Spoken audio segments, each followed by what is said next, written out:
Good morning. I would like to welcome you to the regular public meeting of the Henry County Board of Commissioners for 9 a.m. Monday, February 1st, 2010. At this time, I'd like to call the meeting to order and ask for an acceptance of the agenda. Have a motion by Mr. Holder. Is there a second? Second by Mr. Stamey. All in favor? Motion carries 5-0. Before I call the first item, I want to apologize to everyone for the temperature in the room today. No, we're not trying to save on electricity this morning. We had a little bit of an issue with the heating unit. It has been repaired, and I'm sure that by the time we adjourn the meeting, it will be nice and warm in here. But please bear with us, and I do apologize for that. The first item on the agenda this morning is a discussion regarding the Atlanta Regional Commission and their work relevant to counties. And we have with us this morning the chairman of the Atlanta Regional Commission, Mr. Tad Leadhead, and he's here just to give us an overview of what's going on and give you an opportunity to ask him some questions. So Tad, if you would come forward, and we want to tell you how much we appreciate you being here this morning. Whoa, I'm already breaking your equipment. I apologize.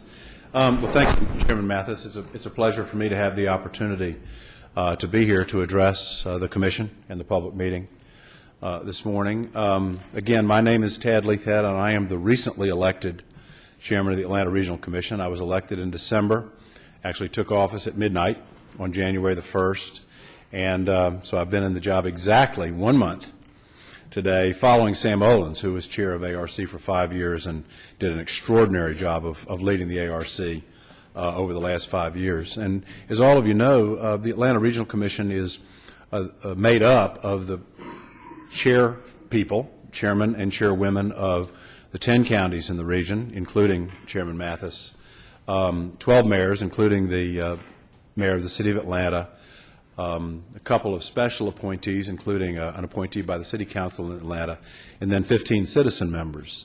I serve in District 11 as one of the citizen members, and as it happens, I'm the first citizen member elected to chair the ARC in its history. But one of the things that about chairing the ARC is that I get to know the individual county commission chairs very well, but don't have the opportunity to meet the individual commissioners from the various counties. And so I've made the decision to try to visit the 10 counties and have the opportunity to speak to each of the commissions so that I can share with you the agenda for the ARC for the next 2 years, answer any questions that you all might have, and then invite you to be part of the dialogue either directly through me or through your chairman to make sure that you all feel like the voice of Henry County is being heard loud and clear by the Atlanta Regional Commission. So I thought I'd spend a couple of minutes on our overall agenda for the next 2 years, and then ask for any questions or comments or input that you all might have. And please, I have thick skin already.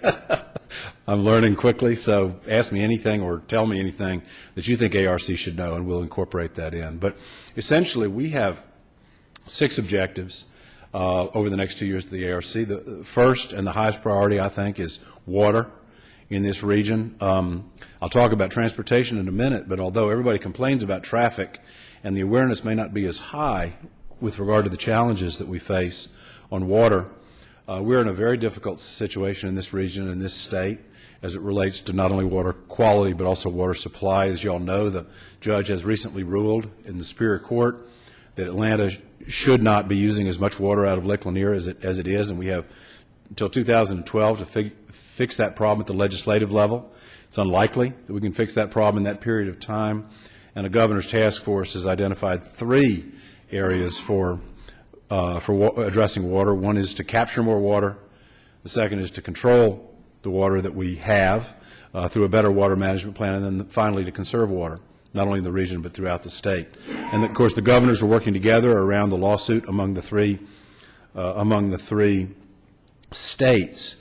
But the single biggest challenge to the continued growth, prosperity, and quality of life in Atlanta is an available water supply. And so that'll be a huge challenge that ARC will be addressing over the next 2 years, because my term, of course, is a 2-year term.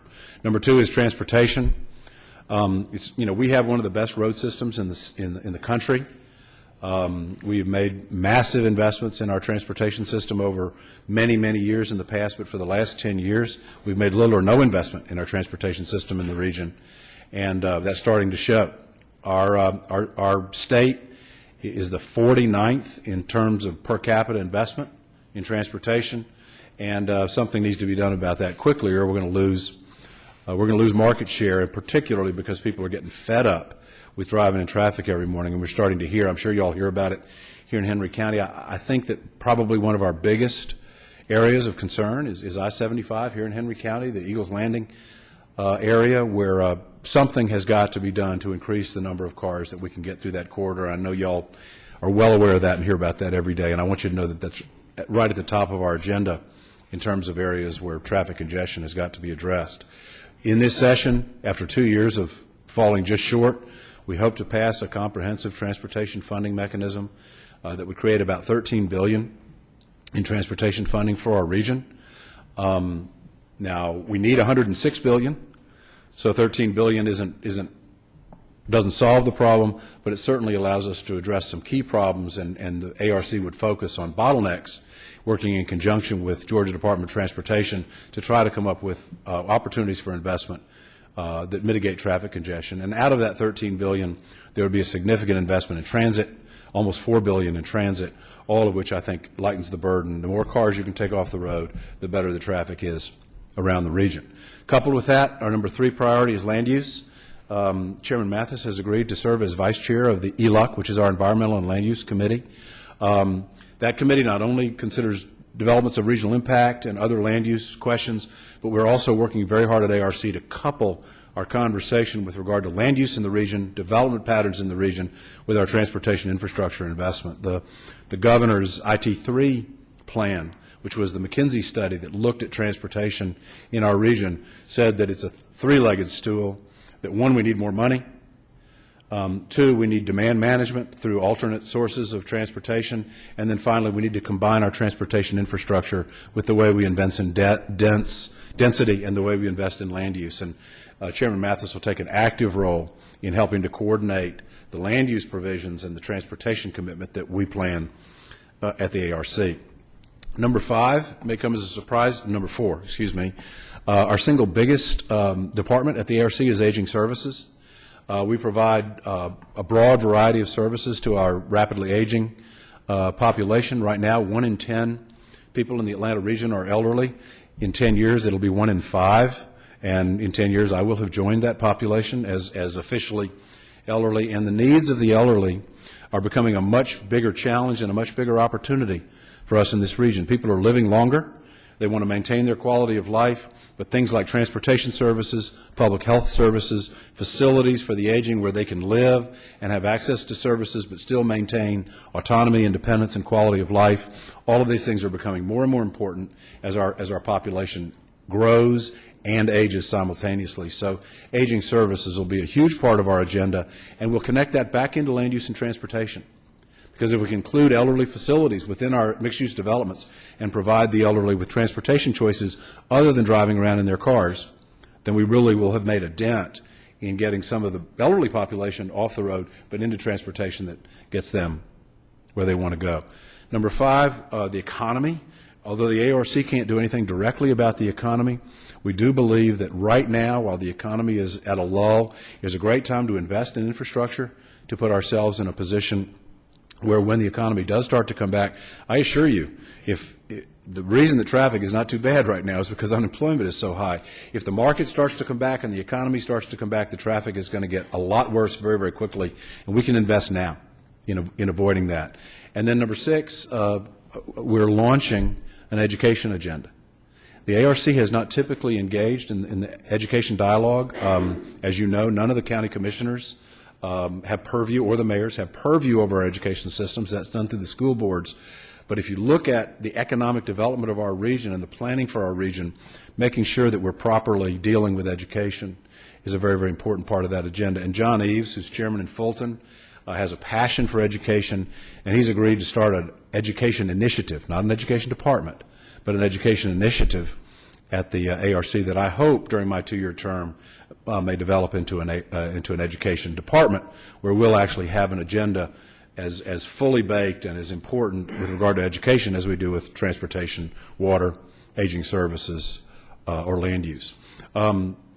Madam Chairman, that pretty much concludes my prepared remarks, so just an overview of what we're doing at the ARC, but I'm wide open to questions or thoughts that you all may have as to how we might better serve Henry County at the ARC. Does any board member have a question or comment for Mr. Leithhead?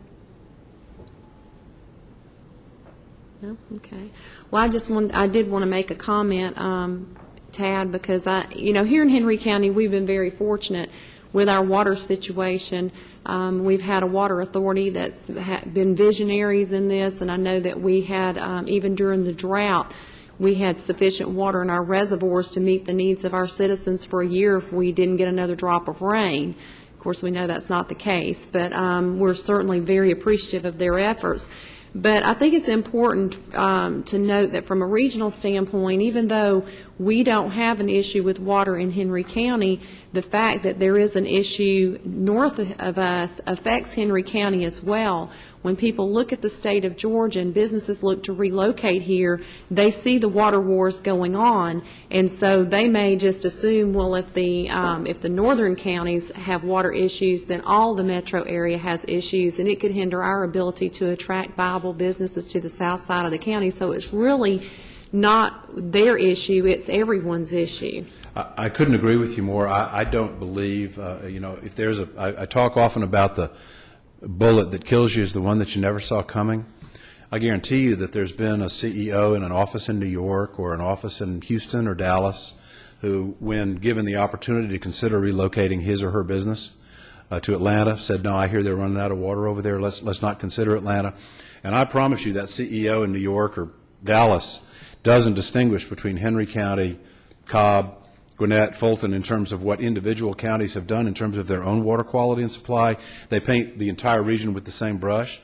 The other issue, and I don't mean to be inflammatory, but the other issue, and we saw this at our last board meeting, which was on January the 27th, ARC staff has blocked out those counties that have tackled their water issues, those counties that have sort of tackled their water issues, and those counties that haven't come anywhere near tackling their water issues. And one of the possible solutions, which is difficult politically but pragmatically is something that needs to be considered, is taking areas where there's an abundance of water and spreading that water across the region in order to balance things out. Well, y'all have made that investment, and y'all have been up front on that, and there's no reason for y'all to be asked to do that politically. But at the same time, if you're looking at it as a regional resource, if there's an abundance in one area and a scarcity in another, then there might be a way to balance that. And those are going to be tough political issues that are going to be discussed, and you all, will be confronted with that opportunity. And the ARC will attempt to try to create plans that make sense for everybody. We're facing the same thing in transportation today, where some counties have great transportation systems and others have fallen behind, and how do we balance that around the region to make sure that what you're talking about, that the entire region flourishes, because many people outside this city don't know the difference between Gwinnett and Henry. It's all just Atlanta. So I think that's a great point, BJ. Well, and one more thought on that after hearing that conversation about the redistribution of water, I can assure you that Chairman Eldrin Bell and I, we perked up on that one. I noticed that. And we want to make sure that we have a seat at the table in order to protect our respective counties, because we have made huge investments in that, and we want to make sure that we protect our investment and protect our citizens. Of course you do, and I don't mean to suggest for 1 minute that it would be otherwise. I just mean that those issues will be discussed, and therefore that seat at the table, for those of you that have made that investment and been leaders in this issue, have your interests properly protected. And the ARC will hope to serve in that role on behalf of its member counties. Any other questions or comments? No? All right. Well, I know you're on a whirlwind tour here. I am. And have other places to be this morning, but thank you so much for taking time to be here, and I'm sure you won't be a stranger to Henry County, and we'll see you again. No, anytime. I'd be delighted to come visit, and I look forward to seeing you at the ARC. But thank you for your time. Thank you for including me in your meeting this morning, and please, Chairman Mathis has my card. I'm not hard to find. If I can be of assistance, or if the ARC can address issues for you, y'all call me, and we'll take care of it. Thank you very much. Thank you, Tad. Moving on to the next item on the agenda under administration, we have a presentation of the fiber optic feasibility study. Our presenters, Mr. Clark Rayner, Technology Services Director, and Alan Davis, Rural Broadband LLC, and that's Exhibit Number 1. Good morning. Good morning. Appreciate y'all taking time, making room for us to give a presentation today over what's been going over the past number of months, in fact, several years, in preparing a fiber optic feasibility study. This is a study in attempting to build an infrastructure that will completely be offset by current costs that we use for telecommunications needs, not only here at the county but within the school system and for some of our utility companies like our water authority. I'm not going to get too much into the study itself. We have with us Mr. Alan Davis with Rural Broadband LLC, who has a presentation to give. And following his presentation, I've asked Mr. Greg Towski with Cisco, has a brief presentation, a couple of little short videos to show. But it really kind of shows some of the applications of how fiber can help strengthen our community. So without further ado, let me grab a computer and introduce Mr. Alan Davis. Thank you.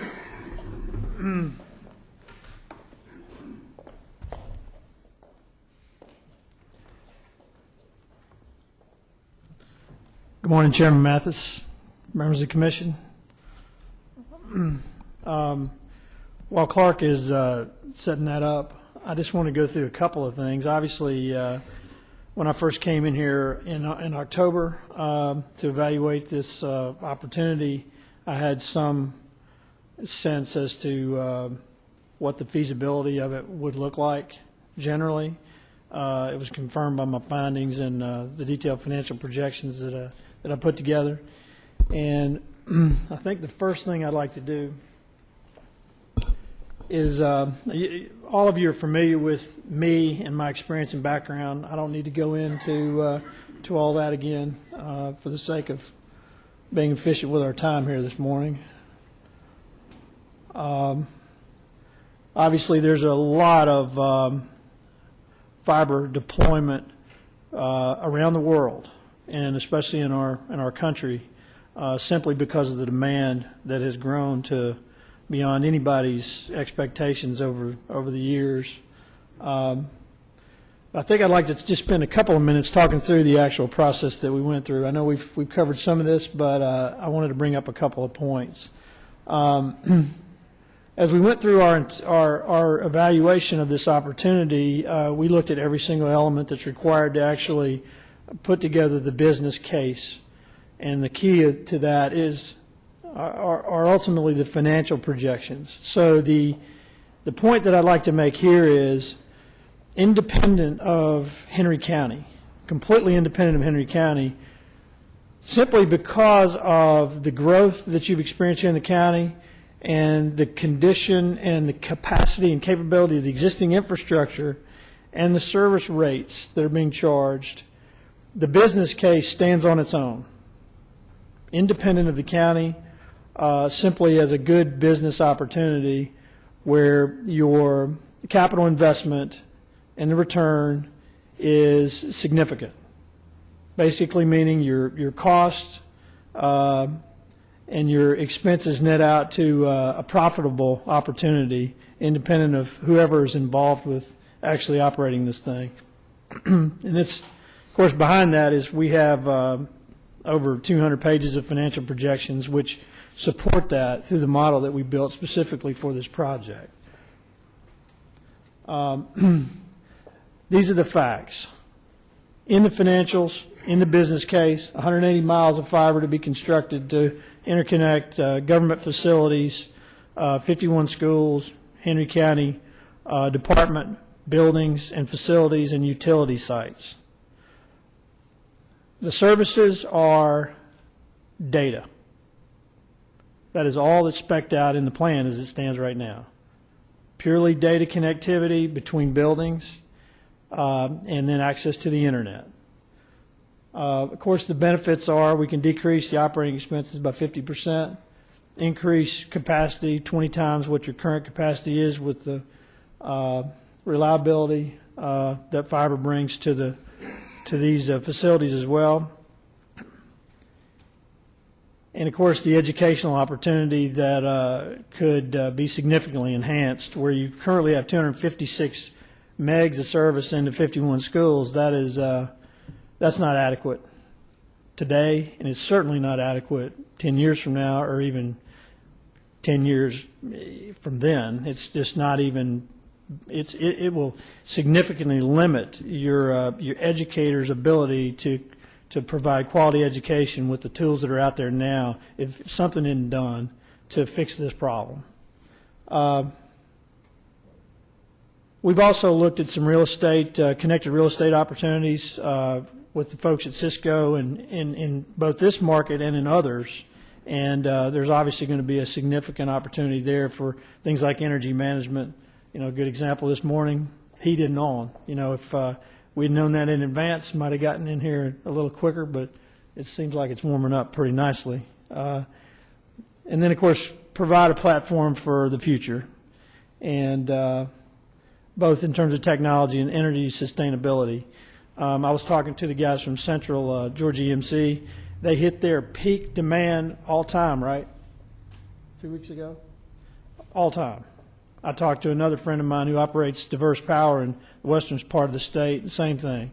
You know, here, January 2010, peak energy in the history of these EMC's operations.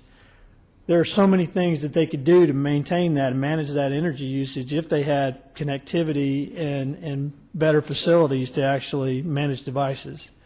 The budget for the project, which everybody is aware of, is $14,100,000.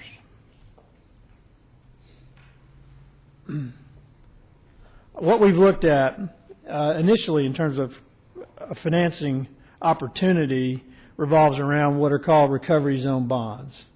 Bill Johnson with Raymond James, who's behind me here, has brought me up to speed relative to this financing opportunity, and it's unique in that 45% of the interest carry on these bonds is actually reimbursed by the Department of Treasury, which, you know, just generally brings it back down to a tax-exempt rate. So obviously, if through the Development Authority, the county were to issue tax-exempt debt, it would be right in there where this is with the reimbursement. The unique part of this structure opportunity and financing is that you can have a private use element here. So if the county decided it wanted to outsource the utilization of this infrastructure for commercial opportunities or operations to a private company, it would have the ability to do that under this structure without violating the tax code for private use on tax-exempt issues. So it gives you the benefit of the tax-exempt rate without the limitations that normally come with tax-exempt financing.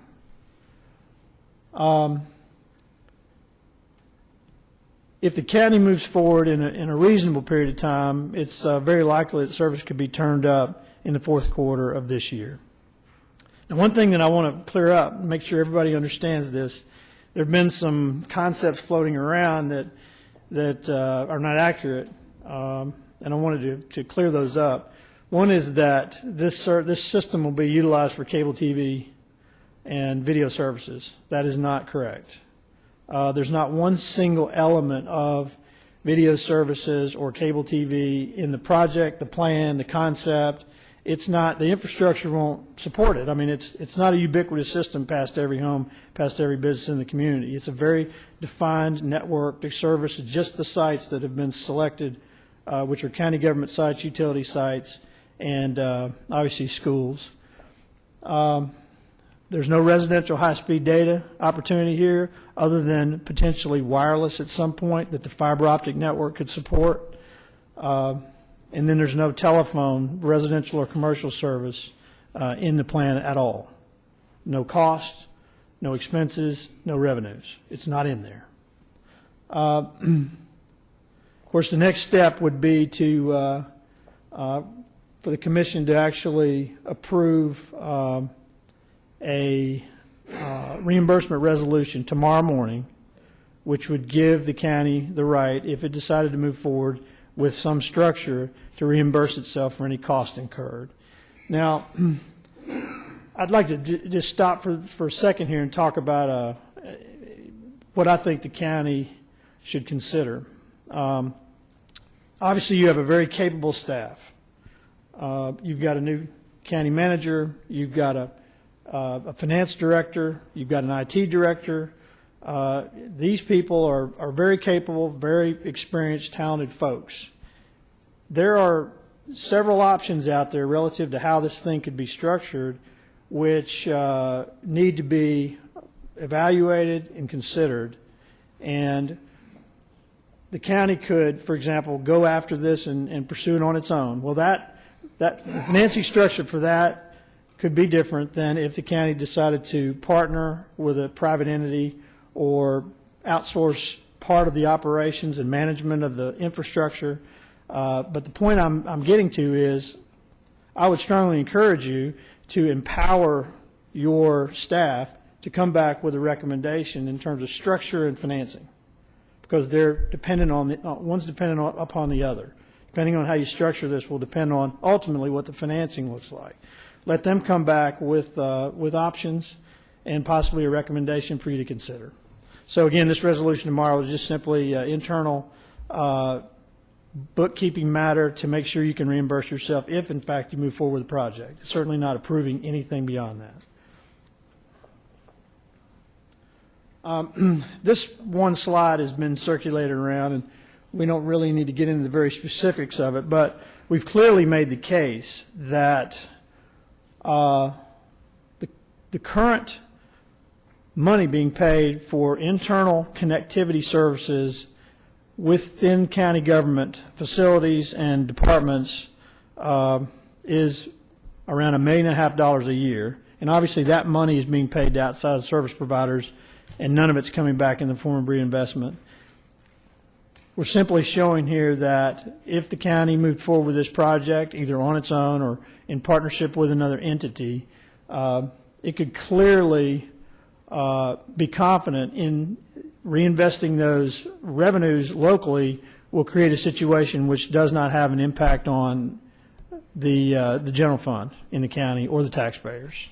So there'll basically be no taxpayer dollars at risk with the reduction in expenses, the increase in capacity, and the lower cost of actually obtaining these services and this data connectivity. It'll net out to a positive situation for the county. That's been established. All right, these are the next steps. Reimbursement resolution we talked about tomorrow morning on your agenda. Evaluate public-private opportunities. Allow your staff to go back and look into this and find out what the options are, evaluate those, and come back with a review and recommendation. That'll allow you to then develop the final project capitalization plan. So then your financial advisor and bond counsel can then come back with their piece of this and show you exactly how it could be structured. And then everything else would flow from there. The project capitalization plan could be approved, and then you could move forward in a material way with the project at that time if you deemed it to be in the best interest of the county.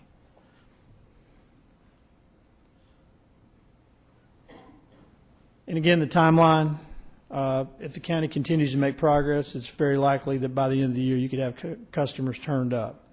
So that's what I wanted to review with you this morning. If you have any questions, I'll certainly address them.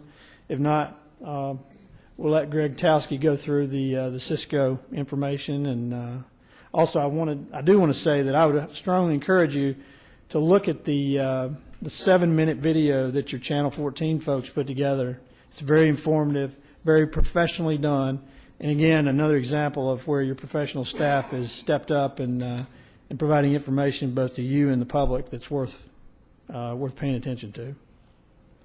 Does any board member have a question for Mr. Davis? See the entire presentation, and then we'll ask the questions, maybe. Okay. Just a few seconds to switch over computers, and we'll let Greg Towsey with Cisco give a brief presentation on some of the applications that can be gleaned from a data network with sufficient capacity. And again, while Greg's switching over, Just want to make sure that everyone's aware that we intend to put this presentation online. It'll be on the county website for everyone to take a look at, for the citizens to take a look at. We'll also begin posting any of the information that we have developed over the course of the feasibility study so that citizens have an opportunity to review, so that anyone with a vested interest in this network has an opportunity to review and really make a valid evaluation of the entire concept.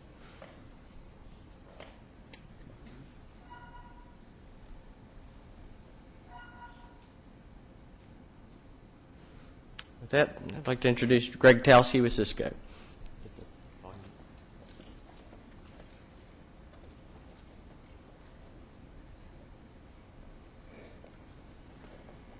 Thank you.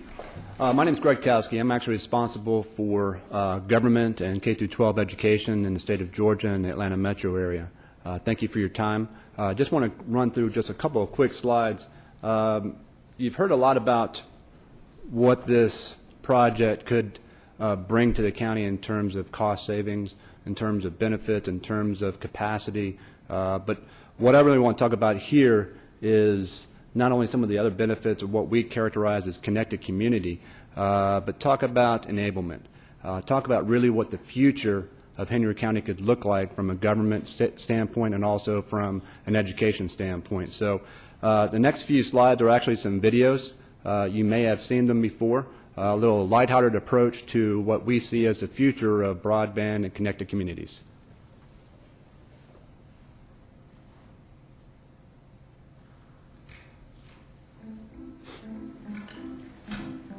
Well, look who's here. It's Ellen. Hey, Mayor Wade, how you doing? Great. Come on here. Would you like to see our new police department?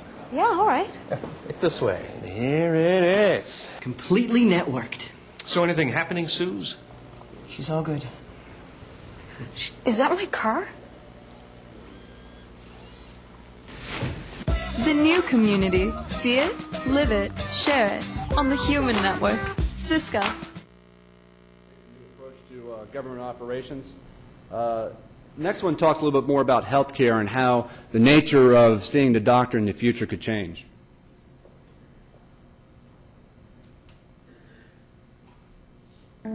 Hey. I was just in town for a few days, and I was wondering if I could say hi to the doctor. Is he in? He's in Copenhagen. Oh, well, that's nice. So you can still see him? You just said he was in Copenhagen. Come on. It's pretty far. Doc, look who's in town. Ellen. Copenhagen? Cool, right? Vacation. But still seeing patients. Workaholics. I heard that. She said it. The new office. See it, live it, share it on the Human Network. Cisco. And finally, from an education standpoint, really changing the access and the nature of how our students learn and access information. Okay, class, our special guest is here, Ellen Page. We're going on a field trip to China! Wow. When I was a kid, we would just go to the farm. No, seriously, where are you guys going?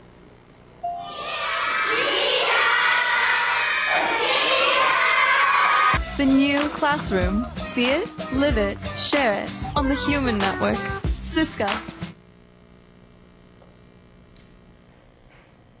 So we've had a couple of lighthearted videos in terms of what this this type of project would enable from an access standpoint. This last video kind of talks about something that we hear a lot about, but it's about the global nature of both from a government and from an education standpoint when we're talking about economic development. It's crucial that we give our students and our children the access to all the resources they need to be able to compete on a global nature. And this will be the last video, and then I'll hand the ball back over.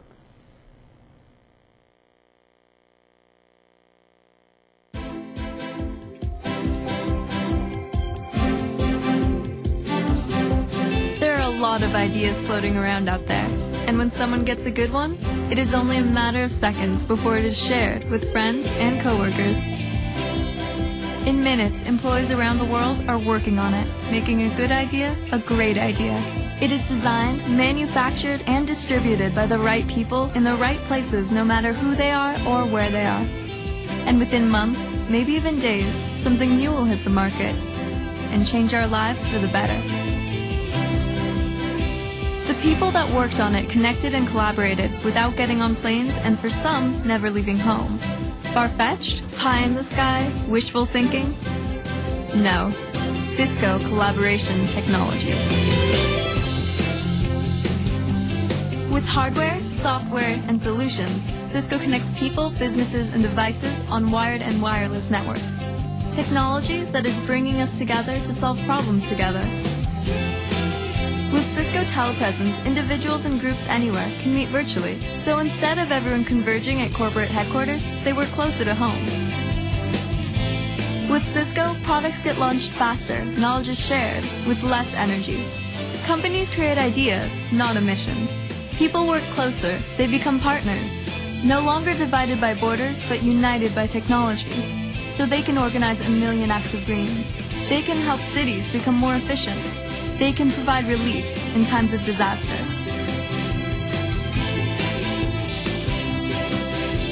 When people and technology meet on the network, wonderful things happen. That's the human network effect.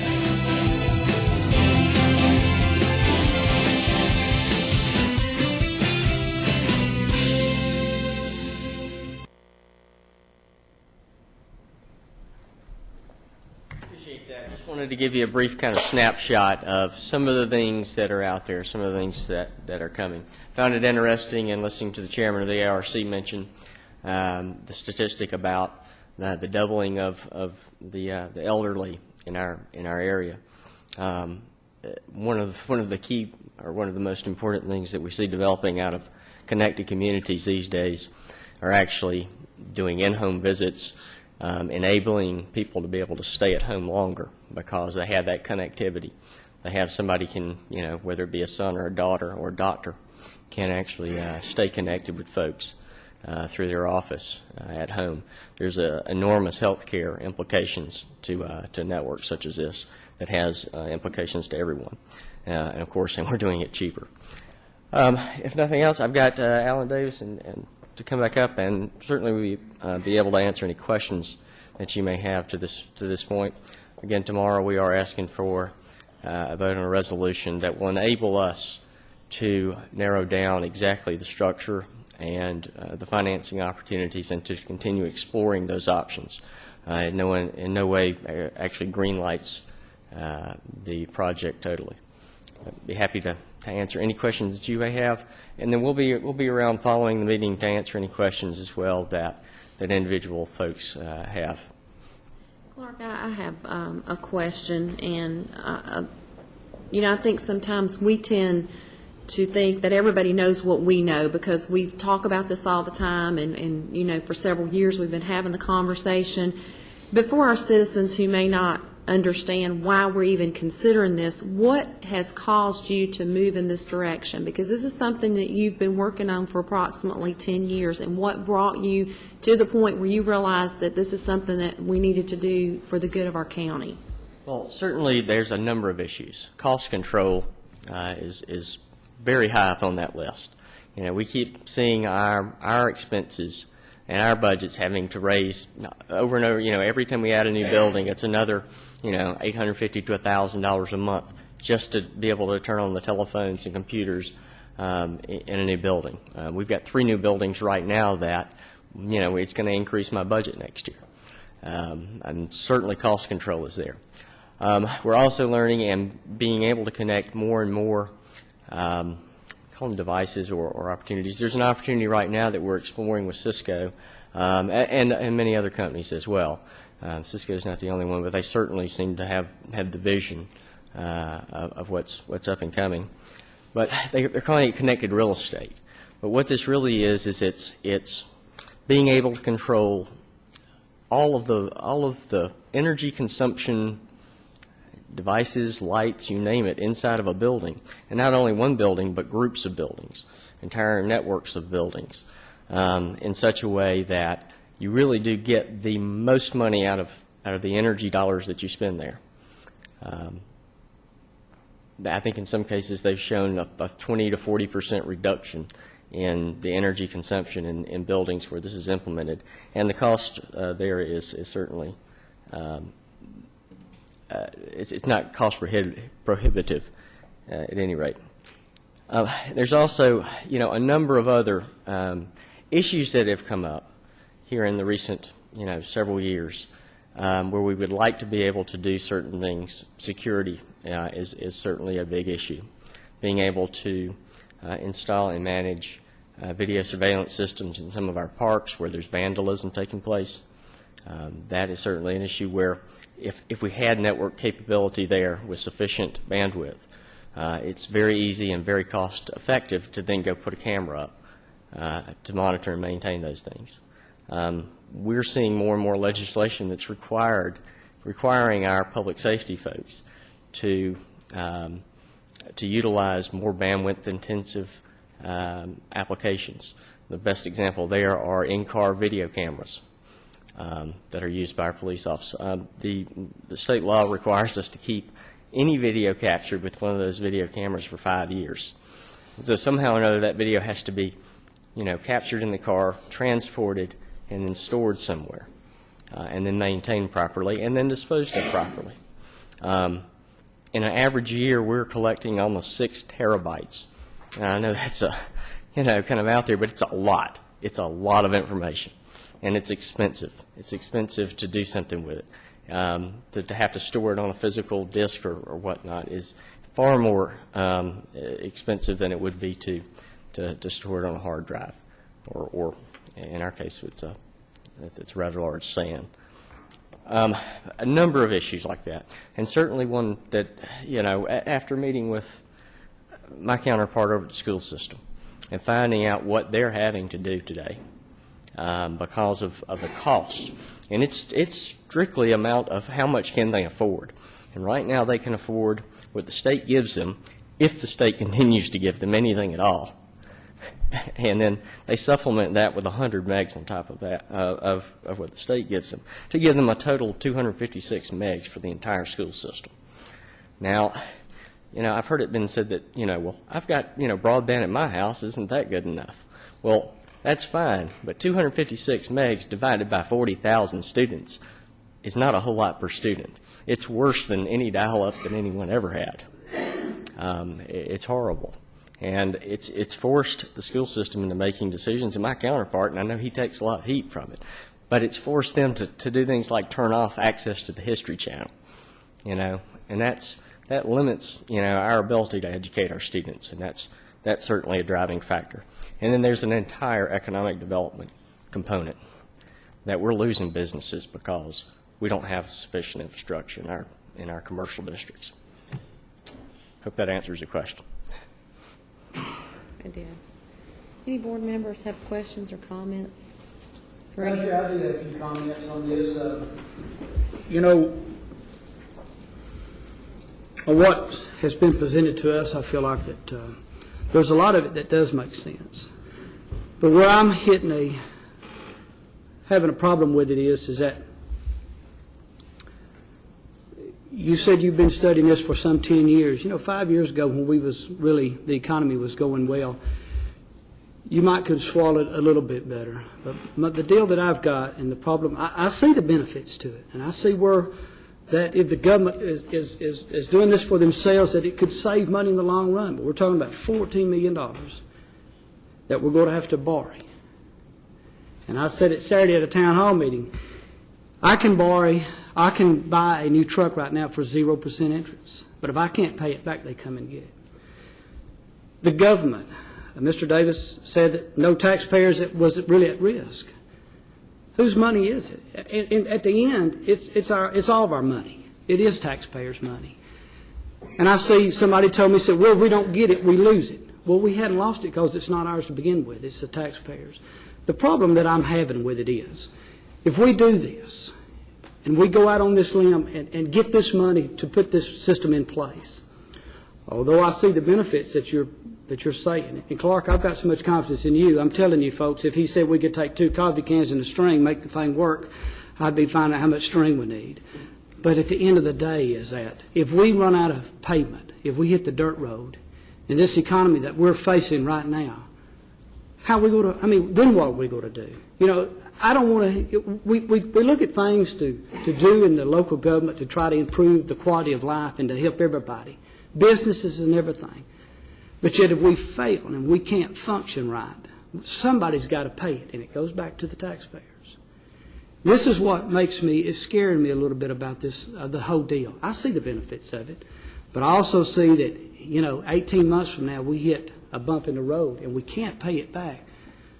The taxpayers go have to come up, and not to mention our 1,700 employees. Meanwhile, we're trying to keep everyone employed, because if they start losing their job and we can't make ends meet here, then where are we at there? So when I look at the whole picture, friends, that's where that my heart is that are we doing the right thing for the next 5 years? Not to mention if Christmas Eve somebody hits a pole somewhere, knocks it down, we've got to send folks out there to fix it. When you talk about businesses, now I could probably talk to you, Mr. White, about businesses that's drawn by fiber from here on out. They said that a big company goes to Douglas County. I've checked my resources in Douglas County. It's on the Cobb County line. It was a private company.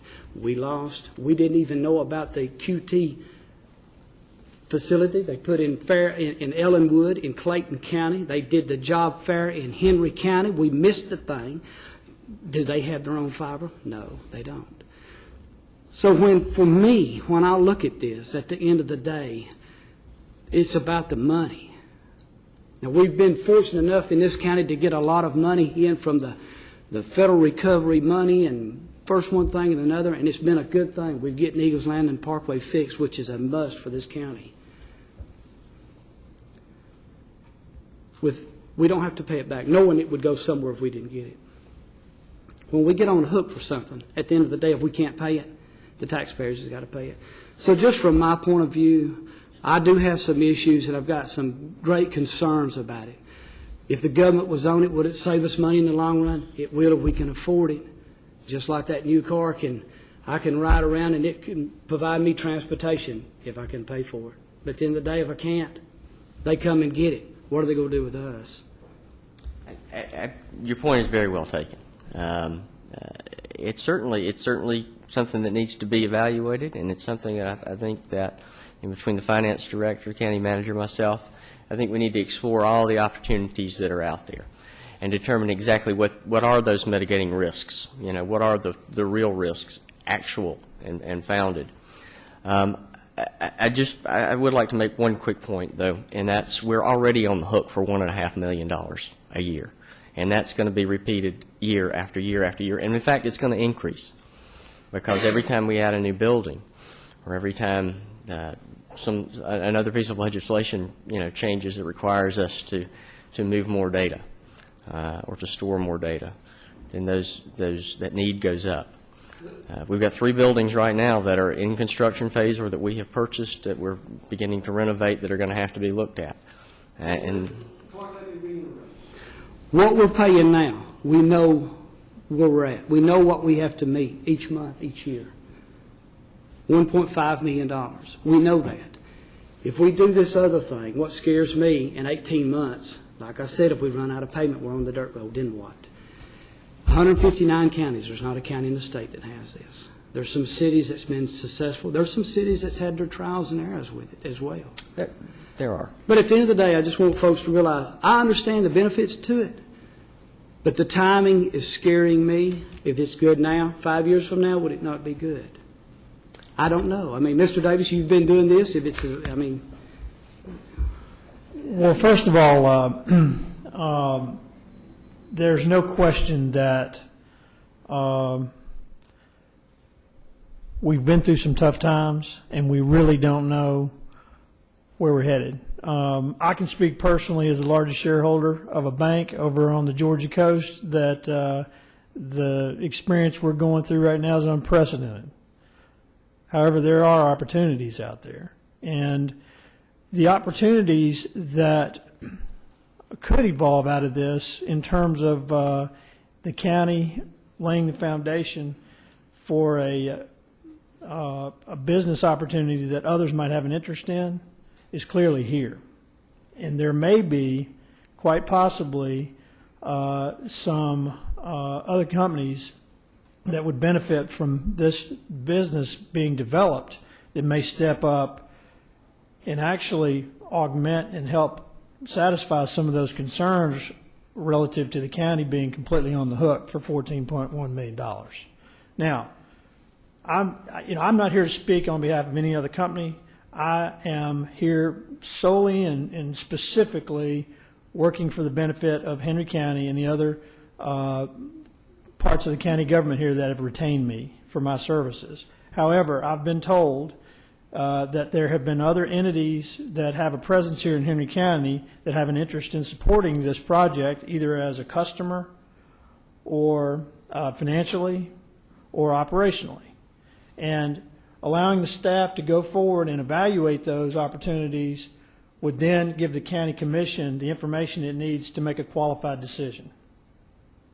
Ultimately, if the decision is not to move forward because of the risk, that's valid. But at least allow these opportunities to be reviewed and presented before you make that case and before you make that decision.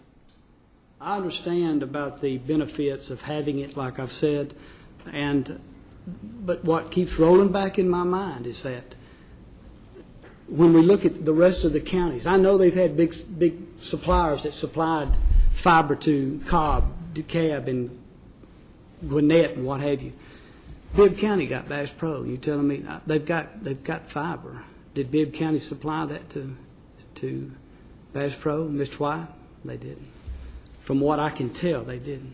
And I know there's a lot of people in support of this because I've had a lot of fan mail over this.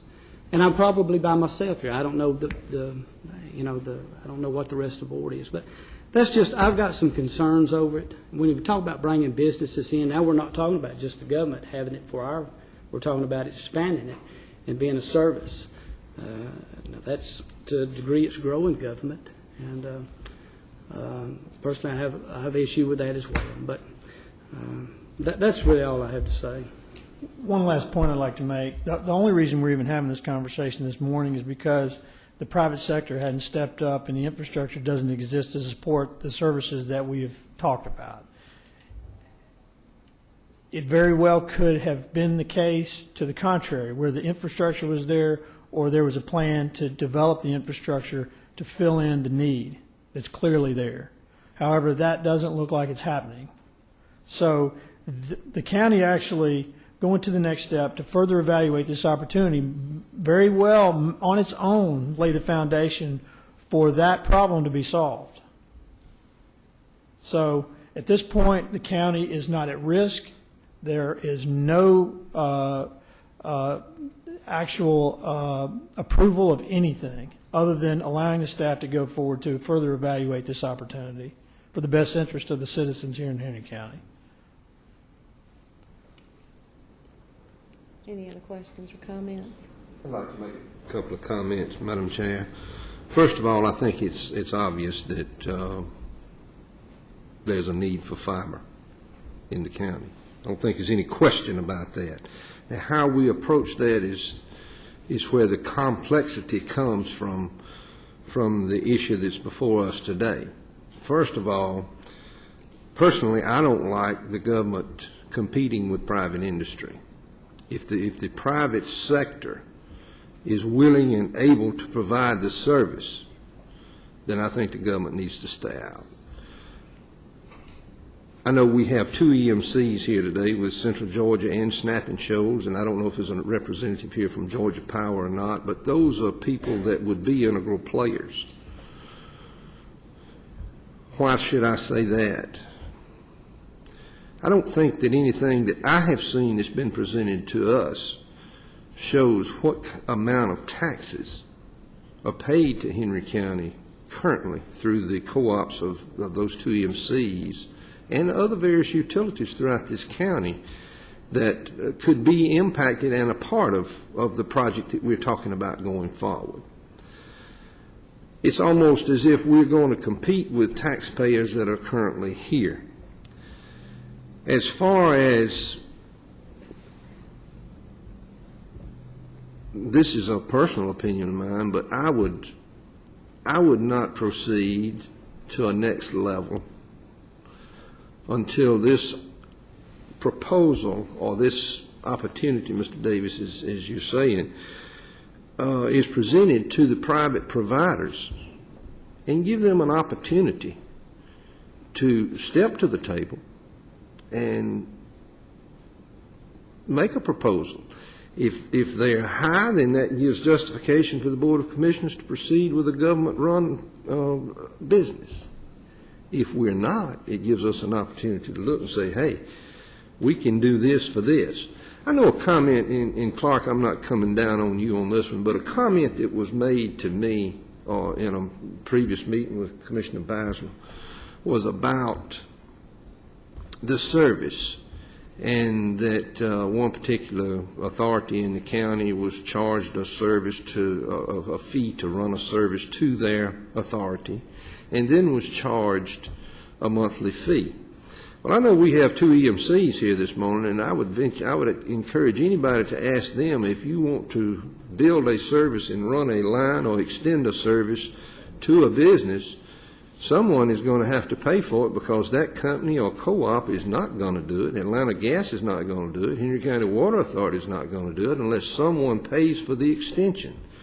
And then you certainly don't get your monthly service for free. Now, is this too expensive? I can't answer that. I don't have that information in front of me.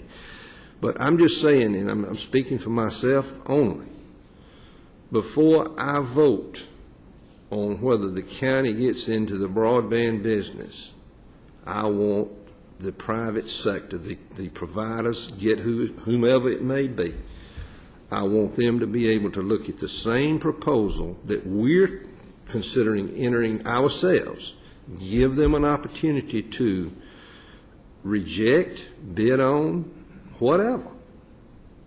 But that's what it's going to take for me to do.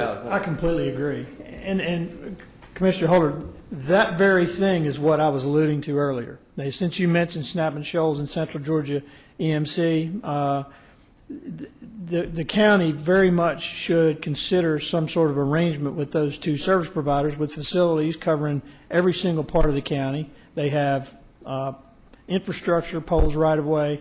That is exactly the type of thing I was talking about relative to staff, then evaluating those types of opportunities and coming back to the commission for a report of the findings. Again, I can't speak for them, but from the very beginning in this process, I understood and I comprehended the value this infrastructure could bring to them in their business. That's why I referred to the peak load problem that they hit here this past January. You know, here we are in 2010. This energy consumption issue is not going to go away. It's not going to, all of a sudden be abated by some other lack of use or change of rate. The only thing that could help them out is technology. And one of the most important elements of that could theoretically be the deployment of fiber infrastructure to support their business. So I completely agree with you. And I don't know who all of the fiber providers are in this county at this point, but I would assume AT&T, Charter, I know those are two. We would like to proceed with actually putting together a bid, and publicizing that bid and giving AT&T, whoever, Charter Communications, anyone else that's out there that has the ability and capacity. We're going to pick a sampling of buildings that are actually identified in the plan here. Put it out for bid and see. Basically, this all boils down, the plan actually boils down to price per megabit of service. And so we're going to set, we need at least 100 megabits of internet service to, these schools, these government facilities, and these utility entities that represent, all of the county. And I want to put that out for a bid. I want to see what, the providers actually come back with, or if they come back at all. Now, what happens if they just decide not to respond at all? We're not going to play that game. No, we're not going to do that. Okay, that's a good question, and it's a valid question. If that happens, then, as I said early on, I think the county needs the fiber. So at that point, we proceed. But I'm just saying, I'm not going to proceed until I see the private sector be given an opportunity.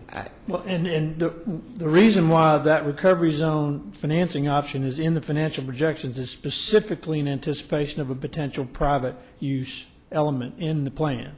So what Clark's saying is consistent with the way that the thing's structured now.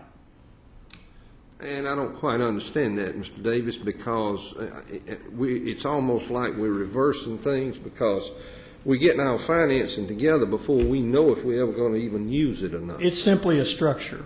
In other words, that structure brings in the benefit of the recovery zone bonds with a lower interest rate, which could be used by the private sector. And we don't, I believe we have until the end of this year to use those funds. Is that correct? I believe so. But the process would have to be started, far before the... Oh, I understand that. I understand that. Sure. But this process that we're talking about in putting out for a request for proposal shouldn't take 30 days, maybe? 11 months. No, and I think absolutely that we should have that answer. I believe, actually, if the resolution is passed tomorrow, that basically gives us 90 days to get out there and do things like, submit that proposal and evaluate. Let me ask another question then, Clark. Right. If the resolution had to be passed tomorrow to give you 90 days to go out for proposal, and you telling me you can get a proposal back from the providers within 30 days, is that what you said? If it's a bid. A bid or a proposal, RFP or a bid, then why do we need to do that until we know whether or not we're going to actually use the funds? It's my understanding that there were some time limitations based on the way that those the bonds actually are structured. Is that right? Well, and the key thing here is these recovery zone. Okay, let's say the county, for example, does not want to move forward independently and deploy this and operate it. That recovery zone financing structure is very attractive to private enterprise because it gives them a lower interest rate. Mm-hmm. And so it's important to be able to go out with an RFP showing this possible way to finance and capitalize the business. Why would they not go for it themselves if the county's not going to be involved in it? It can only be issued through the county. You can't, an independent company, Snap and Shoals EMC, can't go out there and issue recovery zone bonds. They're specifically structured for counties like Henry County. Henry County got a specific allocation from the federal government to this level. Mm-hmm. And so it's very attractive to private enterprise to be able to have a lower interest rate to capitalize a project so the debt service is lower, which increases potential. Understood. Okay. Any other questions? Mr. Jeffries. Mark, we know what it cost us a year if it was in, if we put it in. Do we have any kind of idea what the O&M, the annual budget would be? as far as well, it's priced out per megabit, so actually, yes, we're actually showing a lower rate than what the we're financial now. projections right now in the business case shows all the operations outsourced to an Atlanta-based company called Digitel. They gave me a firm fixed quote of $467,000 a year to actually operate the network operations center 24/7, 365. So the other cost is wholesale data cost. I got a quote from U.S. Carrier, which would position the county basically at $5 a meg to be able to deliver service to itself. So those are the two cost elements. And they're broken down in the sheet that was in my presentation this morning.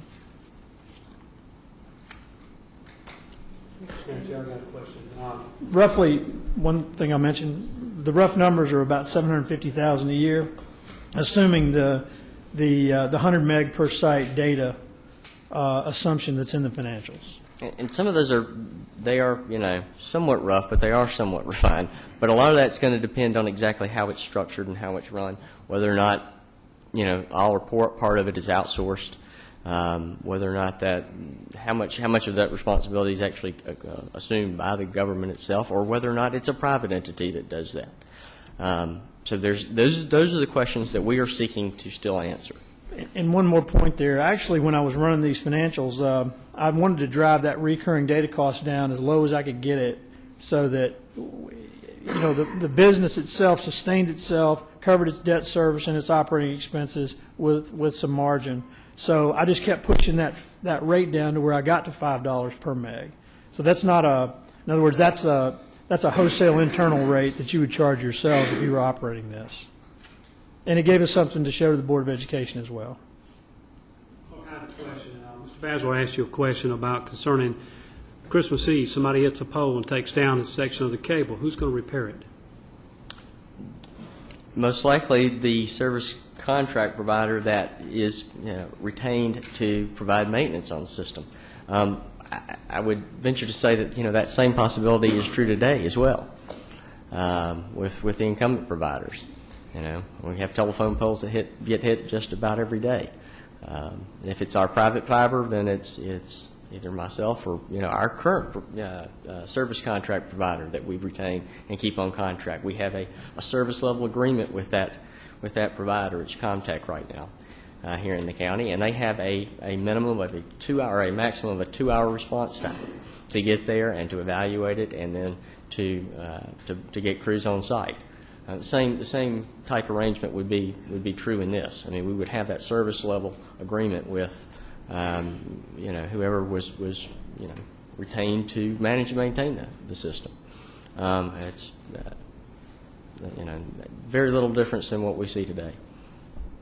I didn't know if when you were running your operation figures, if you would include maintenance, considered emergencies and stuff like that too.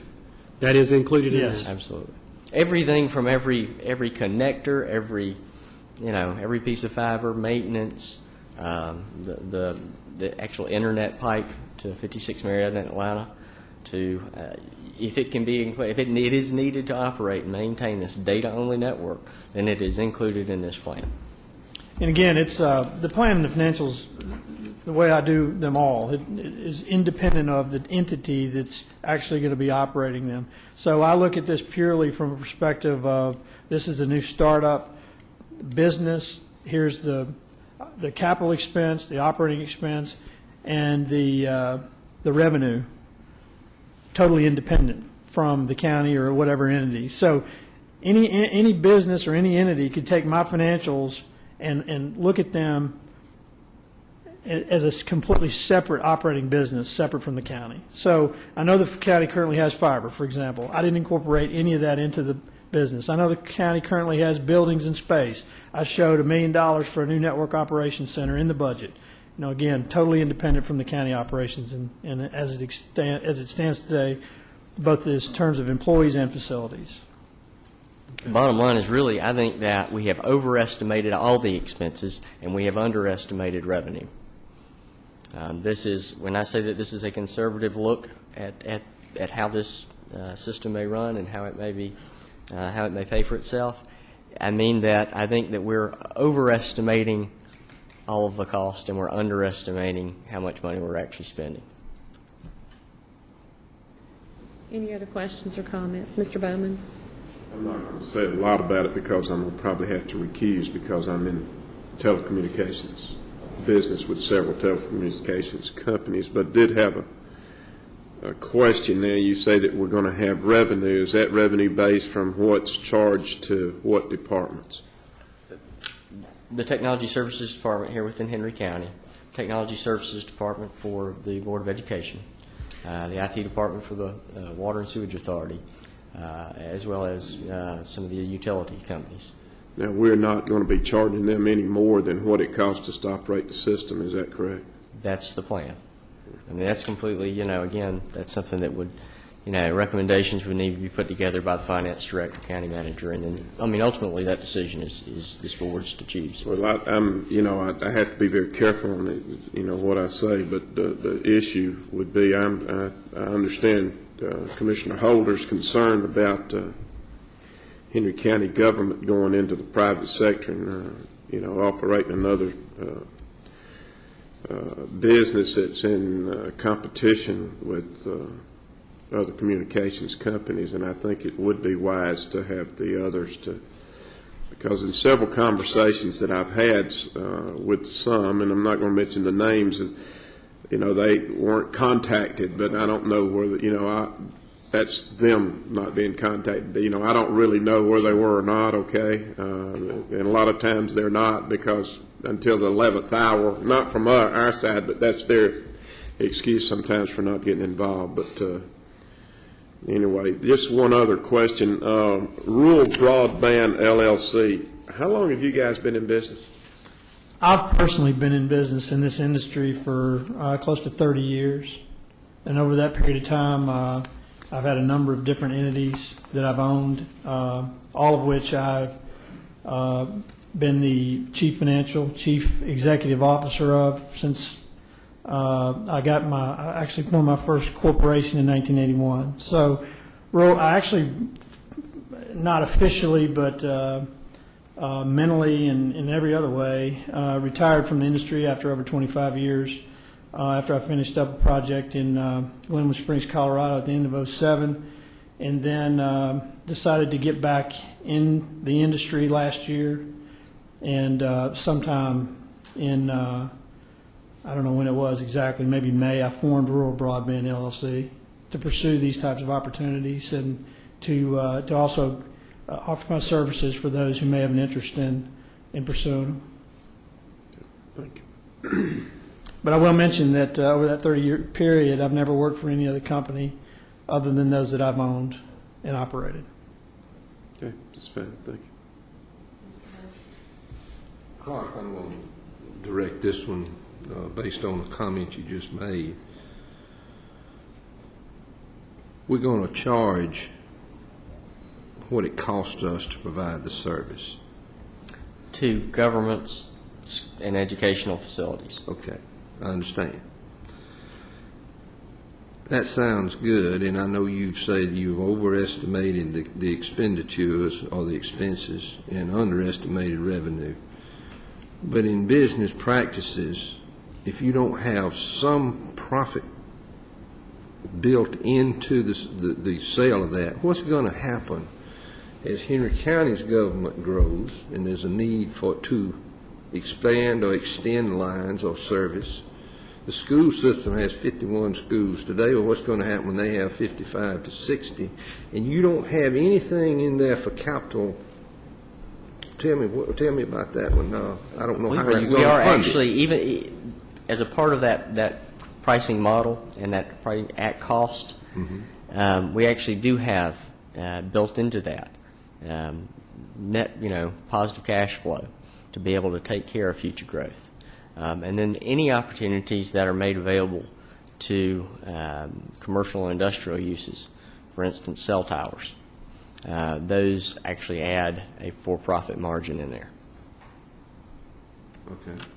And one other thing I'll mention is that with, let's say, and again, independent of the county here, 180 miles of appropriately designed, properly constructed fiber infrastructure built here in the county serving these sites, any extension off those to any other facility would be even that much more feasible than the existing 180. Certainly, with 180 miles of wire, you got to run by somebody that needs the service. Yes. So an extension would be more feasible than the 180. And if you can make a case that the 180 is feasible, then all right, but at the same time, if you're talking about dealing strictly off of cost with no profits, and it's truly no profit, you can't even extend it to a paying customer if you don't have the capital there to do it. But again, I think it's important to distinguish the difference between a county that's serving itself and its own internal needs as opposed to a for-profit business that's out there operating completely independently and making those decisions.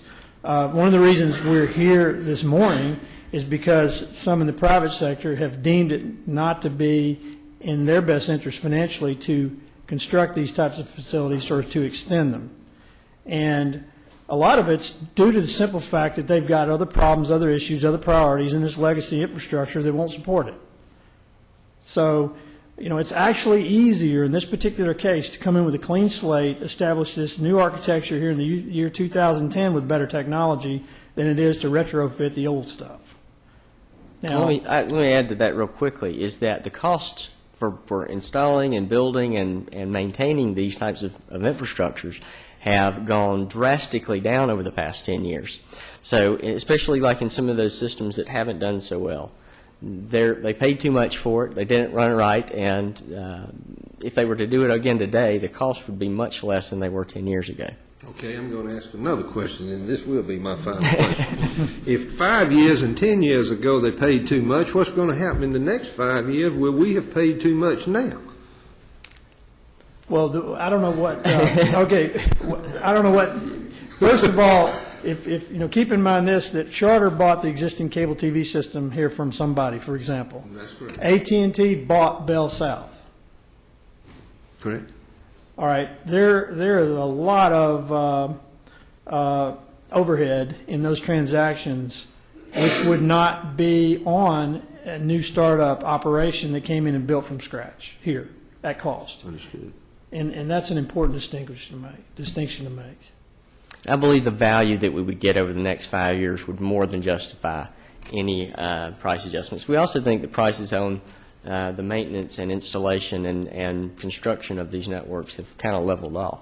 So if we go in the next 5 years, you will stand by that statement and say... I'll say in the last 5 years we've gotten our money's worth. Okay.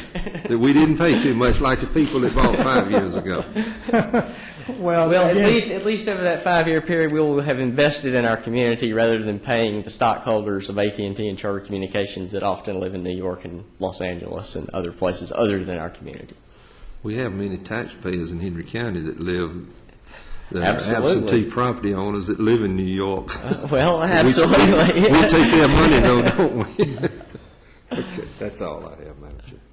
Anybody else? Yes, ma'am. I do have something. I've got another question. I mean, we've talked about the government doing it, and we're doing it for ourselves, and then we've got off the wheel a little bit. Now we're talking about having it supplying companies and businesses, and I understand the concept with that. But here's something that I'm kind of questioning. Just say someone goes out here and builds a business park. Does that mean that we're guaranteed to get that business, or if AT&T and Charter are still out there, which I'm assuming they would be, who's to say that we would even get the thing? I mean, that would be revenue, I'm assuming, eventually, if it worked right, for the county. But say they build a business park and AT&T is there, and all of a sudden they're supplying these outside companies. Well, first of all, we're gathered here this morning to talk about what's in the best interest of Henry County and its citizens at a very high level. The same conversation isn't going on at Charter this morning or at AT&T. It's clearly a free open market out there. However, whoever builds and owns and operates this 180 miles of infrastructure is going to be best positioned to be the top lead service provider at the lowest cost. Neither one of those companies can support their overhead and their cost of doing business is so much higher and so far removed from where this business would be that it would be very difficult for them to meet the price and the service quality and be competitive. So then the consumer wins. I understand. That clarifies that. Well, it's my understanding, too, when you talk about technology-intensive type businesses, they need more than one provider. Is that correct? Many times that's true, especially if you're looking at a data center, call center, things like that. I mean, 1 minute of downtime for a company like Amazon or Microsoft, for instance, literally costs millions and millions and millions of dollars. They cannot afford to be down. They will be happy to buy service from as many providers as they can get it from. Well, and that brings up one more point. If the county's internal needs and the school board needs are met, and the project is sustained by those customers on the front end, and let's say private enterprise does come in and upgrade and improve their service capability in the county, then that's a win-win for everyone. Then the customers and the consumers and taxpayers benefit from that as well. So, you know, sometimes these types of projects can actually lead to better service and more opportunities for consumers on a large and broader scale. Which in Henry County right now we have a duopoly. You know, we basically have two providers. And that really does not create the conditions that are best for true competition. They service, you know, very different markets. They have, you know, different business philosophies. They have different priorities. AT&T is in the wireless business, for instance, and Charter is not. You know, they're focused on their worldwide, you know, global strategies, not on Henry County, where we would be. Any other questions or comments? So you will be around here if any citizens or have questions that they would like to ask you following the meeting. Yes, ma'am. All right, and tomorrow you're going to come back, and all you're asking for from the commissioners is our blessings to move forward, to look at the financial structure if we choose to move in that direction, and in that you will also be putting out RFPs to allow private entities to also bid on the installation of what you have deemed as the needed structure, fiber structure for the county. Yes, ma'am, in such a way so that we can compare apples to apples as best as possible. All right. Any other questions or comments? Mr. Sanders? I just ask a couple of things, guys. I appreciate all the work that you have done and put into to this initiative to this point. Just a couple of things. I don't want to be selfish, but can you tell me the percentage of savings that was accruing to the general fund as opposed to BOE? For us, to begin with? Actually, if you look at that one summary sheet that's in the presentation I gave this morning, that'll show you the net. In other words, all I'm showing in there is the BOE as a customer. Okay. So that's a county-owned, county-operated system with the BOE as a customer. And the actual usage side and the cost there shows both the BOE, utilities, and the county. And the net would be the county general fund number that you're looking for. So that 621,840 then is the net savings to. That's not the net savings to the county general fund, is it?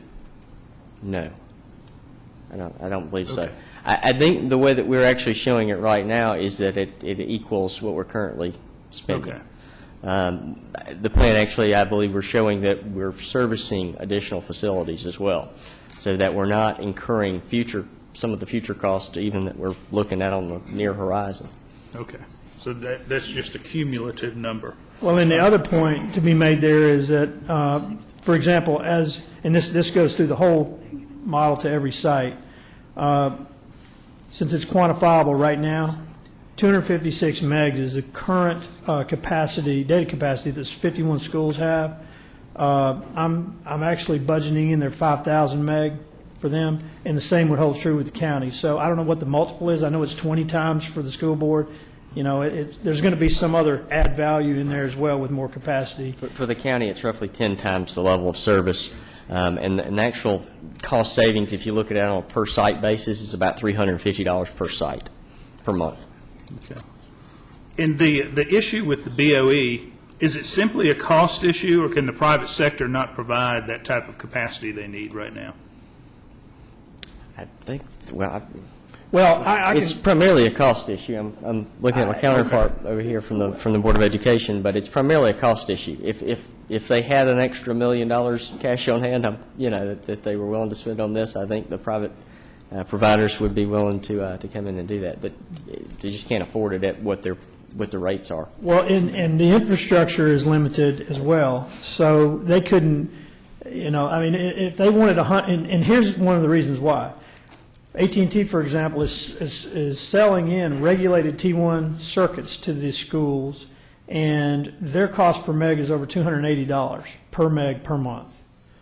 Obviously, that is a very significant expense over the $5 that we've shown. No doubt about it.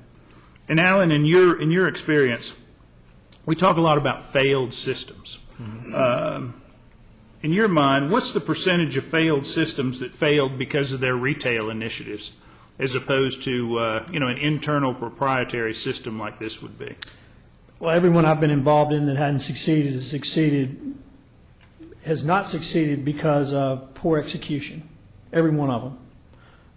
And I could talk to you for half a day about some of the things I've seen. One system, I'm not going to tell you who it was, but they spent $2 million on their network operations center and hidden facility, and I go in there the first week of operations, and I walk in, and there's a gal in there at the reception desk eating fried chicken with a mess all over the place, and customers walking in the door, and not even hardly communicating with them. And I went back to the city manager and said, sir, this is not going to work. We are not going to be able to compete and sell customers at this level of customer service. And as it turned out, the first 100 people they tried to hook up, they couldn't even serve. The service was so bad that they couldn't even turn them up.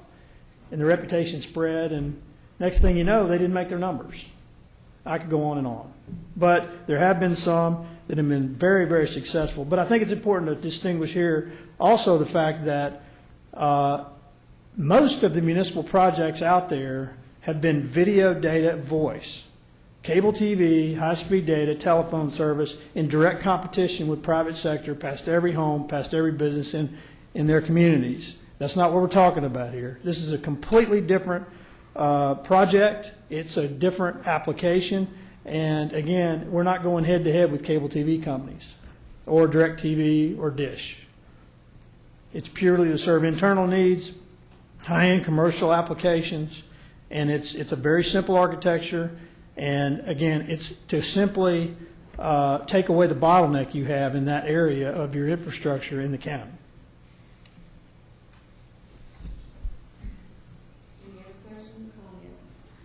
I want to reiterate one more time that you will be back tomorrow night for a vote. That vote is not a vote to spend $14 million putting in a fiber network. That is not what that's going to be tomorrow. It is not a decision at all. We are asking for this board to give us some direction as far as to go to explore some of the financing arrangements, to explore how the entity may run, whether it be a government completely run entity, whether it be have a private component to it, and explore what financing options present the best bang for the buck, if you will. And I believe it's in the morning at 9.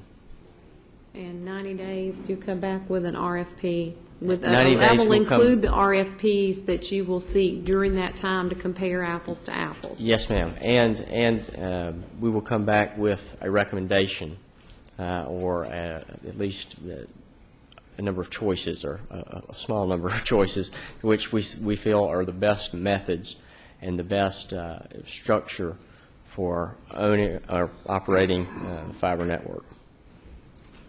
Very good. Any other questions or comments before we move on to the next item? That meeting, yes, at 9 a.m. tomorrow. Anything else? We'll be around afterwards to answer any questions that citizens or others may have. Thank you very much. Thank you. Thank you.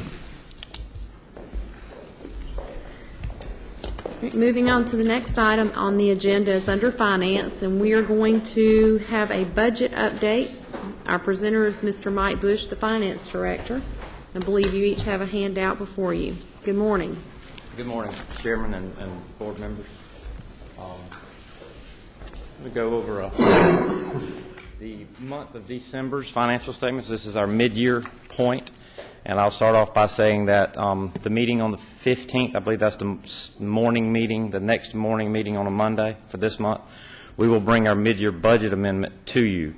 And prior to that happening, we'll meet with you all so that you understand every aspect of what we're trying to change in the budget. But for December, the first two columns here show the current month's activity.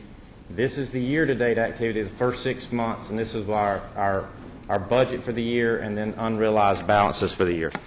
This every month we have 26 payrolls that go into our payroll. We get paid biweekly, and therefore you divide that by 12 months and you get 2.166 payrolls per budget cycle, which is a month. That's how that normally works. So that means in a month when you get 2 payrolls, you have 2 full payrolls where you've got a little bit of savings because we don't have the .166.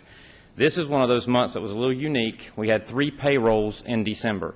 Should have been January 1st, which was a Friday, but we weren't here on the Friday, so we rolled it back and paid it on December the 30th or 31st, which allowed for 3 payrolls to be in December. That's why you see, well, that's the expenditure side. Let me go by the revenues first. I'm sorry. As you can see, property taxes, we collected $2.2 million this year, or this month. For the year, we've collected $59 million out of a possible $64 million, which is a better collection rate than we were at last year at this point. Sales and use taxes, we've collected just about the same thing we've had budgeted. This month was a little bit down. December does tend to be, this is on sales and use taxes, your local option sales tax you will receive a month after. If the sales tax that come in for December is due to the state by the 20th of January, and then we get those numbers into January 1st of February. So as you can see, for the month, we show an average collection of $10,500,000. We collected $5.6 million, and the reason for that large $10 million number is mainly because of your taxes and all. But we collect our revenues in our majority of our revenues in 2 or 3 months, and then we use that revenue for the rest of the year, whereas expenses are more evenly keeled and spread out over the 12 months. But for the year, we've collected $86,562,000. You see our budget was at $63 million at this point. Last year at this point, we had collected $84 million, and we had a budget last year of $133 million, so we were $49 million off of total collections for last year, whereas this year we're $39 million off. So we're in better shape revenue-wise this year compared to the first 6 months of last year. That's good news. Now we'll talk about the expenses. Okay. All right. On the expenses, again, you'll see that same number, that $10,501,000. That's the monthly average of the $126 million. You can see, and I was telling you, we had 3 paychecks in December, which is why you see the actuals actually exceed the budgets and all but, I think, the very first one. But that's just because there were 3 full pay periods in a time period where we budget 2.166. But if you go over to the actual column, you'll actually see that we are under budget for the year by $460,000 or something like that. So that means we are staying within our budget that we set forth, which was the $126 million at this point. And again, this number is higher because of that 3rd pay period. Last month it was better, the ratio was better, but because of that 3rd pay period, it's a little less. And then if you go and look at this year compared to last year, we're $2.5 million better, or we've spent $2.5 million less than we did last year. And again, we're $63 million off where we were $68 million last year. So again, if you look at the expenses, we are within our budget that we set forth at the beginning of the year. Now we're going to come to you in the 15th of this month with a budget amendment. So we'll adjust some of those expenses that have been higher and some of the revenues that have come in. For example, we never did budget for the homeowners tax relief, so that will be added to our revenue budget and will help offset some increases on some of the expenses. So net being said, we have collected more money at this point compared to last year. We're at a better collection rate on our taxes compared to last year, and our expenses are still within the framework that we set up at the beginning of this year with this budget. So all in all, I think we're doing pretty good for this point and this time of the year. Now, last time we talked, y'all had mentioned something about wanting to see some of the SPLOST collection revenues and some of that type stuff. So what I did, and I don't know if we'll be able to see that whole thing. We'll go to the top part first. These are every month. These are our SPLOST 3 collections from the time it started. Now, you'll see here in July of this past year a 0. What the state did is when this program started in the SPLOST 1 and SPLOST 2 program, you collected your revenues, let's say for January, you collected them 2 months later in March. Last year they went to a digital system, or people are sending in their money more digitally. So what they did is they went back and said you collect it instead of 2 months later, you collect it 1 month later. So we got one large check. You see this $3.3 million. That's when they went and changed their system. So they did not cut us a check in July. That's what it boils down to. But what they said is for the 12 months of that year, you got the same amount of money. You just got it in 11 checks instead of 12 checks. That's what the state said. But for the rest, then you come on down to the rest of this year. So we've collected $46,277,000 out of our budget. Says for a $180 million budget, we should have collected $50,367,000, which says we have collected, which means we've collected 91.88% of what we need to fund our current SPLOST program. Now, the bottom part of this sheet kind of shows you these are the monthly collection numbers for each month for each year of the program, which total $180,013,000.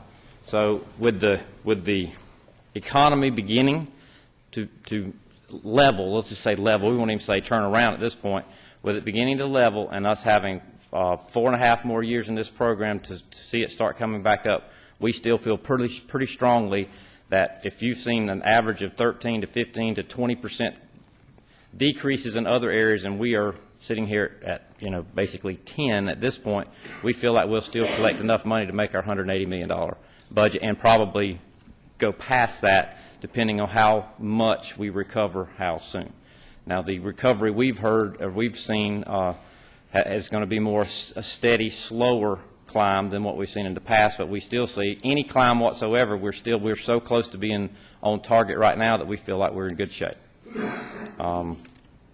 That's all I really had. I've got some detailed information if you want to go over the detailed information, but that's kind of the budget in summary form for this morning. And like I say, again, we'll probably set up a meeting with each one of you to kind of show you the budget amendment that we'll be bringing forth on 2 weeks from today. Any questions or comments? Just a comment and a question, I guess, Mike. But those numbers actually reflect that in SPLOST 3, the 91.88 equates is equivalent to like $4 million. That is correct. We're short as far as what our projections for during this entire program is. Yes, sir. Okay. Any other questions or comments? Even with that $4 million deficit, so to speak, I think we've seen quite a substantial amount of cost savings on some of our projects that may close that gap a little bit. Absolutely.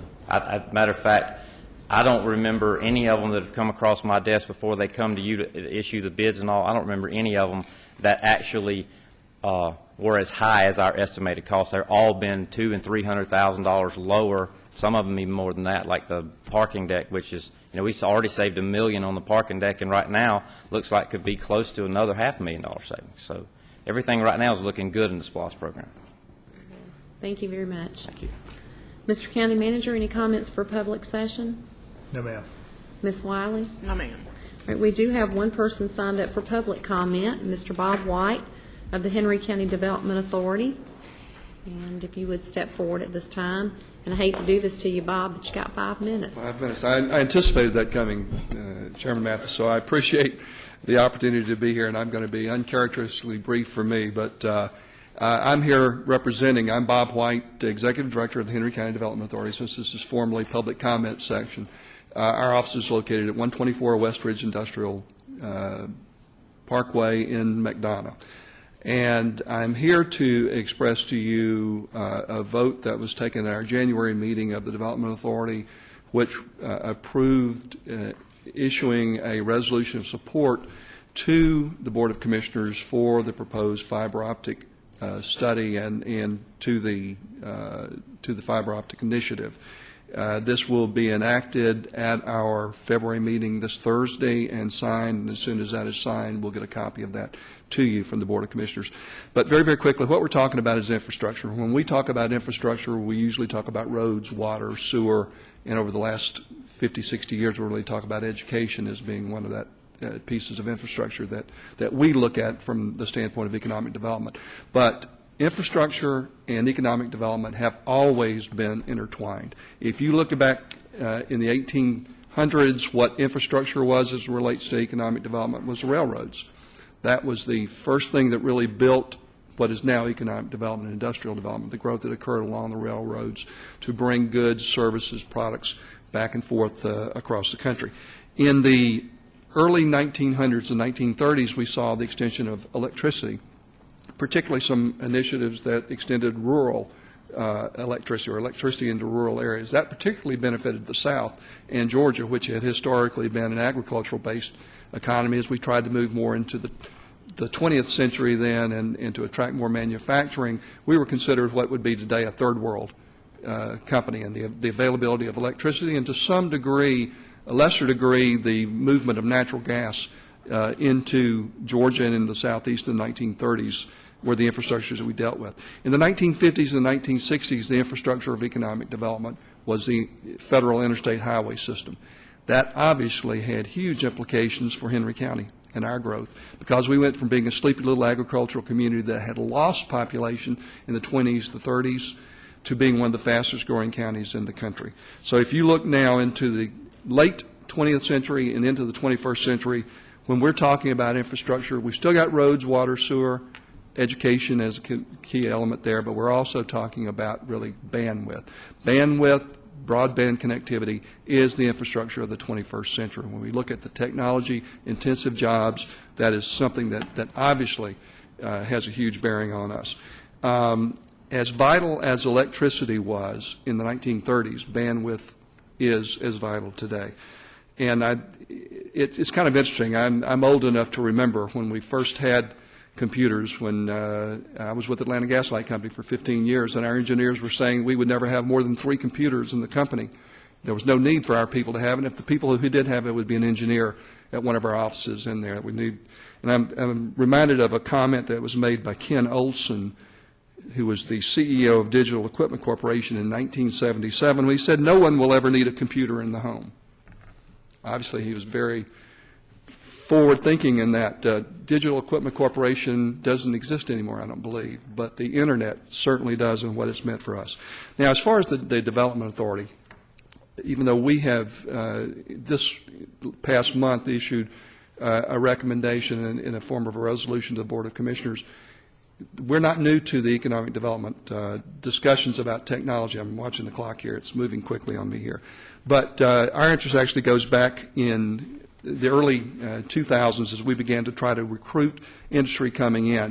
And Commissioner Basler referenced a particular project, and I'd be happy to answer some questions, too, about that particular project, but a project that was looking at locating a data center, basically, for Internet hosting.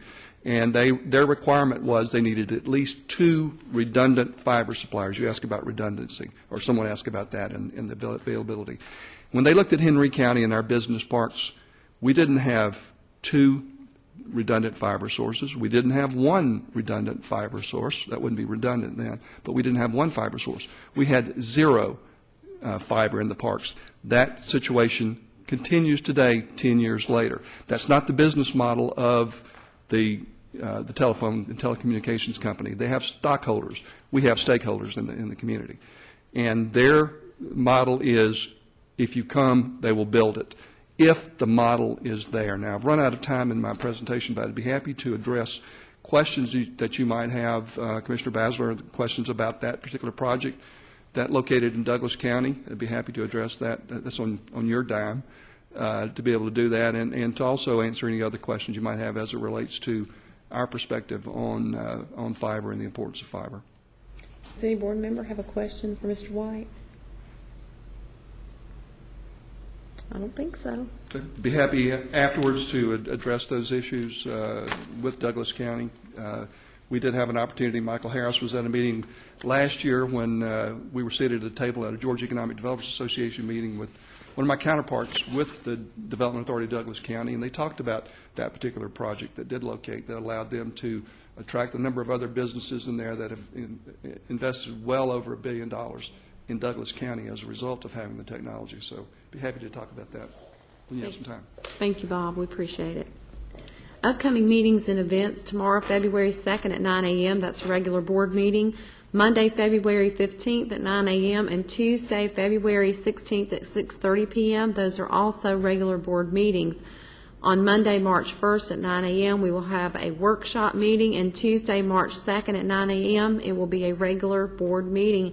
At this time, I do need a motion to convene into executive session for the purpose of potential or pending litigation, personnel matters, or land acquisition.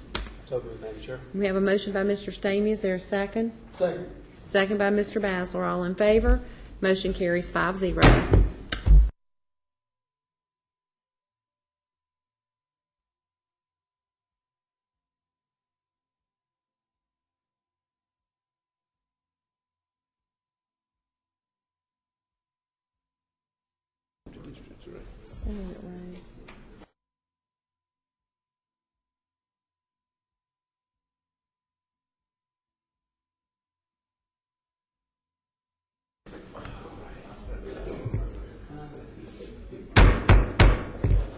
I need a motion to reconvene into public session. Motion by Mr. Basler, is there a second? Second by Mr. Jeffries, all in favor.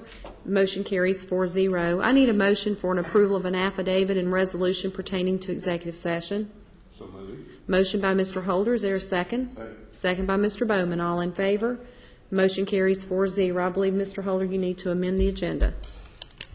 Madam Chair, I do. I need to amend the agenda and approve a motion to approve the First Amendment to the agreement to acquire right-of-way by way of donation from L&C Partnership for certain property located in land lot 218 of the 7th District of Henry County, and to authorize the chairman to execute any and all documents necessary to complete this acquisition.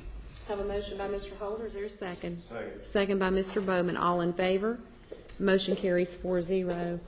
Mr. Holder, do we have an additional item? Yes, ma'am, Madam Mr. Chair. Bowman. I have a motion to amend the agenda for the adoption of an agreement amendment number 10 to Association County Commissioners of Georgia Defined Benefit Plan for Henry County employees. Okay, we have a motion by Mr. Bowman. Is there a second? Second. Second by Mr. Holder. All in favor? Motion carries 4-0. If there's no further business to come before this board, I will entertain a motion to adjourn. Motion by Mr. Bowman. Is there a second? Second by Mr. Basler. All in favor? Motion carries 4-0.